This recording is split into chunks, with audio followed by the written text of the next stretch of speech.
It's Hannah. And Trevor. And it's Disney Pinsomniac. And we're back with another video about our recent trip to DisneySea.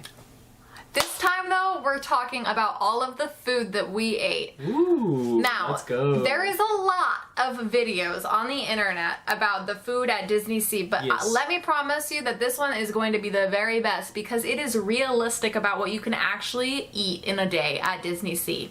Yes, and what's actually good, according to us. According to us.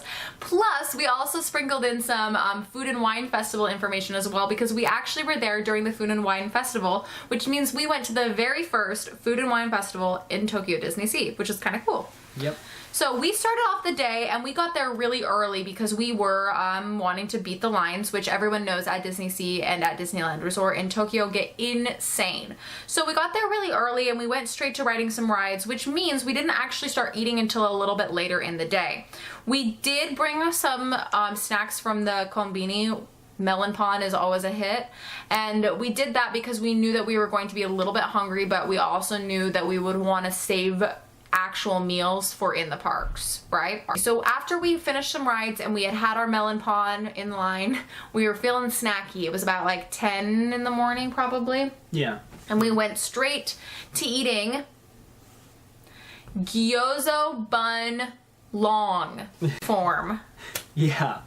Which was really good. It was basically like a, it was like a dumpling, basically. In Japanese, they're called nikumon, but nikumon is like it's usually like a Chinese steam bun, pork bun, but they just took it and like stretched it out, so it was like in long form, basically, and called it a gyoza. It wasn't really like a gyoza at all, but it was like a pork bun. Now, this was very good, and as someone who does not eat a lot of meat, at all. Oh yeah, you liked it too, yeah. I really enjoyed it. I liked it too. And I, again, don't really like meat, don't really eat meat, don't enjoy meat, and definitely am not a sausage fan. I'm actually like anti-sausage. But it was really good. Yeah, it was good. It was good. But I happen to actually prefer the amazing and delicious potato churro. Now everyone's like, I don't know how I feel about this. You know how I feel about this? I feel like I could eat 15 more of them. They were delicious. They're pretty good. I got it. It was dirt cheap, first of all. All of the food was like dirt cheap. Super cheap. I like the American parks could never. I know one of those would probably be like $7.50 at the American park. Or so like ridiculous. And guess what? People buy more stuff when it's cheaper. So I'm just gonna say, Disney, get your stuff together. We bought way more food than we would have at a trip to Disneyland, probably. Yeah, for sure. Way more.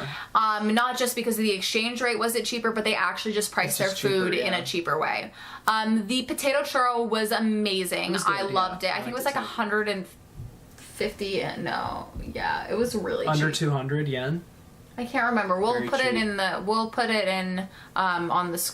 It was delicious. It's like a potato stick with gravy inside of it. We'll put all the prices up on the screen so you guys can compare. We're not going to put the conversion rate because the truth is that the yen is really weak right now, and it might not be when you go on your next trip. Time, yeah. So for us, we got lucky about how cheap it was right now, but honestly the food was just cheaper in general. But I would have eaten like 15 of these potato churros. I just didn't want to get in line again because the line is long. It does move quickly. I did do this completely myself with absolutely no help from my Japanese translator Trevor. So win for me, and I love the potato stick. I went to go give some to Trevor. He got one bite, and I was like, do you like it? He's like, it's okay. And I was like, great, I'm eating the rest of it myself. Yeah, I had one bite, and it was fine. I liked it okay. After we got our amazing and delicious and very yummy churro, we went to eat what is probably my favorite snack we ate on the entire trip, which is, of course, the sea salt.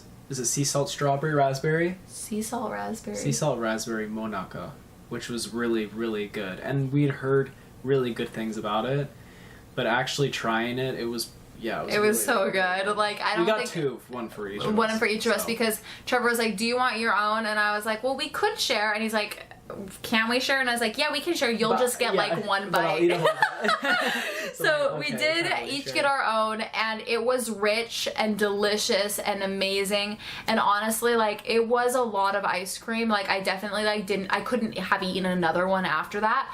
No. But I do wish that I could like bring 15 of them in a little cooler with me and bring them back here and just like have them in my freezer, because they are good. so good.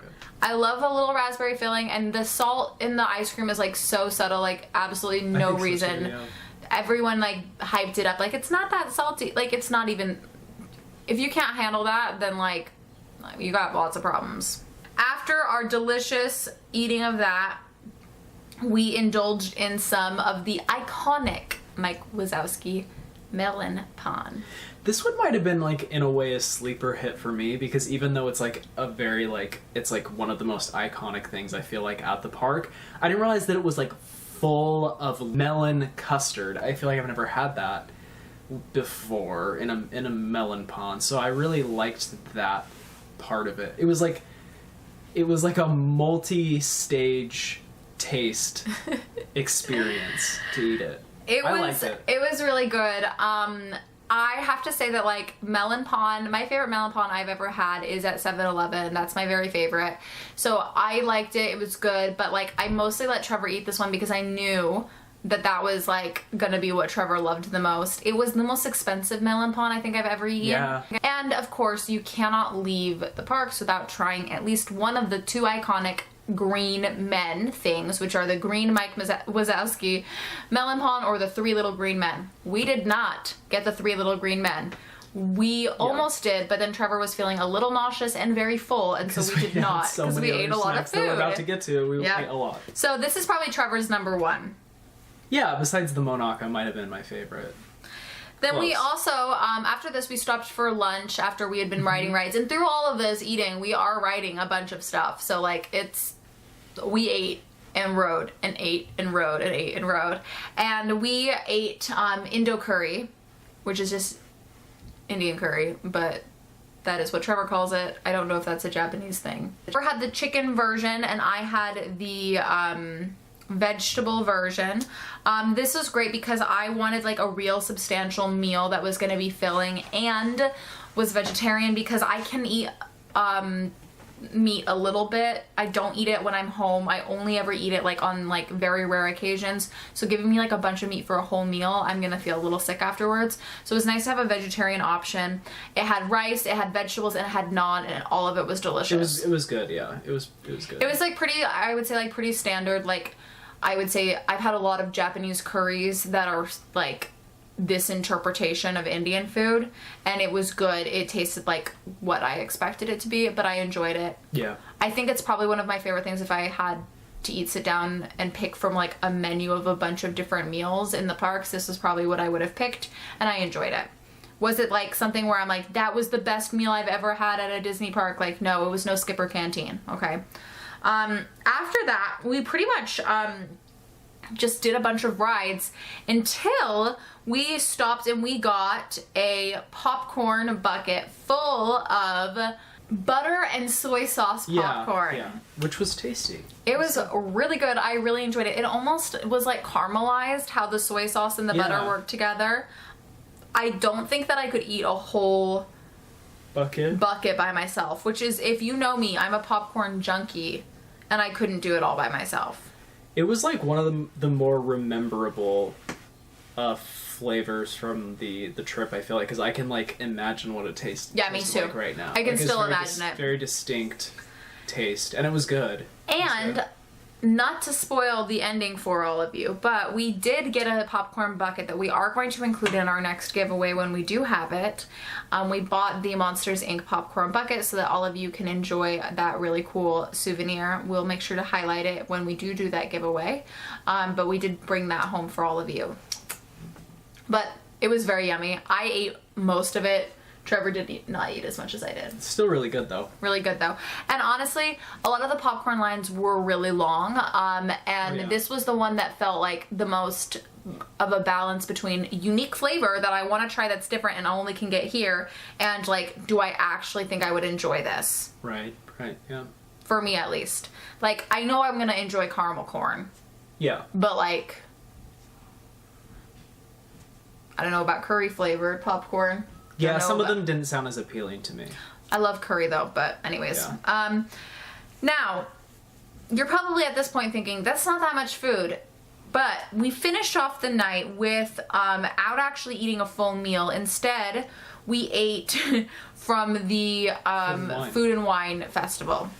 Yeah. So the Food and Wine Festival, there was a really cool option where we could buy a ticket that included a souvenir, like, carry-away piece. And if you wanted to buy that, like, tray, it also included 3 options for meals, or drink, or, like, meal cards that we could like use. A voucher that you use to exchange for one item each, basically. So when we bought the tray, we also got to eat 3 meals or items or drinks that could be exchanged for alcohol or for a snack. Now, the menu was all in Japanese, and Trevor is great at speaking Japanese. Reading Japanese is not his, like, I mean, I can read a lot, but I also can't read a lot, I would say. Yeah. So it's it's not as easy, and it's not as fast, maybe, is what I would say. It's not as fast as pulling out the good old Google That's Translate true. photo app and deciding to translate the entire menu into English for us, which is what we did. So we did do that, and we picked out 3 different things that we ate. The first was a version of nachos that I've never had ever before in my life. Very interesting. I'm really glad that's actually what we ate. It was like bugles. Bugles, the corn cone snacks, right? That are like chips. Bugles with avocado, some like chili powder on it, and then cheese. But like unmelted shredded cheese, which is like very like, it's a very Japanese food take on any sort of Mexican food, I would say. Very much so. Yeah, Trevor has said that the Mexican food in Japan is like... I mean, there really isn't any. That's what I would say. There really isn't any. But when I saw it, when we're like, oh, they have nachos, that could be good. And when I saw it, I laughed at it for sure when we got it. But it really wasn't that bad. I actually really enjoyed it. Yeah, it really wasn't that bad. One of my favorite moments is we were sitting here in the American waterfront eating this Mexican nacho dish that is a Japanese version of it. And Trevor's like, am I like crazy or is this like really good? No, I actually really liked it. Both of us liked it. He's saying it's not bad. He's lying. He enjoyed it thoroughly. It was like, I mean, we ate all of it. We ate all of it. It was like eating bugles with guacamole is what it was like. If you just like dipped bugles with guacamole and they had cheese on them. I mean, delicious, right? I mean, not it can't bad. be that bad. It's just is what it is. Then after that, we got a apple caramel cake type dish. This was interesting. This one was interesting to me. This I think I've had things a lot like it at like a fair in America. It was like caramelized apples with like a lot of sugar and stuff personally, on it. I felt like it was lacking a lot of flavor. Yeah, The bread I thought it was in a little too much, maybe even like too sweet. It was sweet, but not a lot of flavor. Yeah.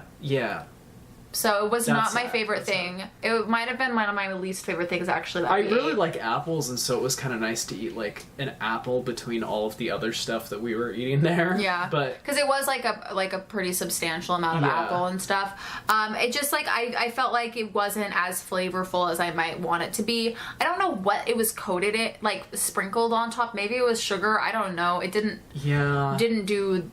I mean, it looks like Pop Rocks, but it definitely wasn't. It wasn't. I wonder. It was just like sweet, like candy. I was gonna say I don't know if it was candy. even brown sugar dyed. It could have been like brown dyed sugar. Yeah. No, dyed brown sugar. Yeah. Like it was like not. The spoon was edible, Gross though. but it wasn't that. It was good. like a biscuit, but it wasn't like a sweet biscuit. It was not. So that great. was maybe more of a miss. That one overall. Yeah. It wasn't bad. I mean, I don't know if we finished it, but it wasn't. No, we finished it. terrible, We both did ate like one half of it. Yeah. So we finished it. And then we finished off our eating journey with. Sweet potato sundae. And this low-key slapped. It was delicious. It was really good. It was really good. It had a lot. It was very very Japanese. And it was very filling. Very Japanese. I thought that we were going to need more food to eat. If you've noticed, most of these are snacks and not like a whole meal. We ate our big lunch meal around like 2 or 3 in the afternoon.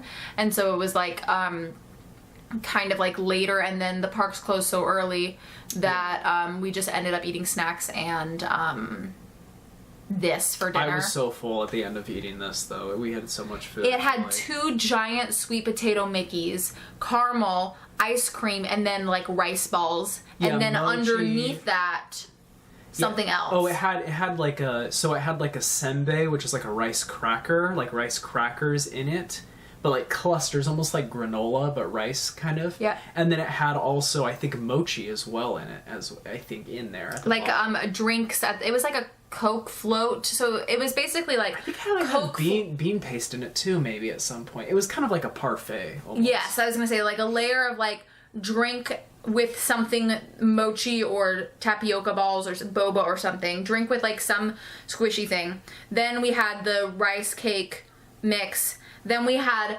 all vanilla ice cream. And we had 2 sweet potato Mickeys and then caramel drizzled on top. So if you're not super familiar with a lot of those flavors, I think it would be really odd to eat that. You know, if you're visiting and you're not super familiar with like the rice cakes and things of that nature, it would probably be very confusing to eat that. But it was delicious. But it was really good. And it might be like foreign or like odd to you, but it was yummy. But it worked well. So like I it think worked it'd be well together. I think honestly like the only part I didn't really enjoy, because I am not someone who's as familiar with Japanese flavors, was the sweet potato part. I was gonna say, if like the idea of sweet potato and ice cream is like so like off-putting to you, then maybe it's wouldn't be good. But otherwise, I ate everything else and enjoyed. I took one bite of the sweet potato and was like, "That's literally a sweet potato." I don't know what I thought it was gonna be, but it was indeed a sweet potato.